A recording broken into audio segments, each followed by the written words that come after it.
စီကင်းအခုမှစပါလားကိုစီရလိမ့်မယ်လို့ကျွန်တော်မထင်တော့ဘူးရှင်းတော့ရလိရှင်တာပေါ့ကျွန်တော်လည်းမျိုးတော့ဖြစ်နေတာပေါ့အစတော့ကျွန်တော်ရွှေမန်းတာပေါ့နော်ဒါပေမဲ့ဟိုဟာ2မိနစ်လောက်ချတာပေါ့စက္ကန့်3မိနစ်လောက်ချတာပေါ့ဟိုအင်ဒိုကအင်ဒိုနီးရှားကောင်နဲ့ကျွန်တော်လည်း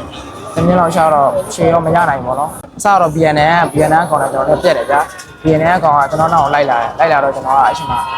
ကျွန်တော်ရှိသမျှအောက်ထုတ်ပြီးတော့ကျွန်တော်ရောင်းရတော့ပေါ့နော်ကျွန်တော်ဒုတိယနေရာတော့ရောက်ယူလိုက်ယူမယ်ရရရောက်ယူမယ်ဆိုစိတ်နဲ့ကျွန်တော်နောက်ဆုံးအပက်ဆိုရင်တော့လေပန်းဝင်ခံဒီအပက်တွေအရန်ရင်ဖုံးဖုံးကောင်းတယ်ဗျာဆိုတော့ကိုအချင်းချင်းအားမကောရှိသမျှအားတော့အကုန်ညစ်ရဆိုတော့လေတစ်ခါကျအထင်မှာမောင်းသွားနိုင်တယ်အဲ့လိုစိတ်နဲ့တစ်ခါကျပြန်ဘက်ကနောက်ကနေလိုက်လာတော့လေအဲ့ကလိုက်လာတော့ဝါဒီကောင်ပို့ပြီးတော့မှလာပေါ့နော်စိတ်နဲ့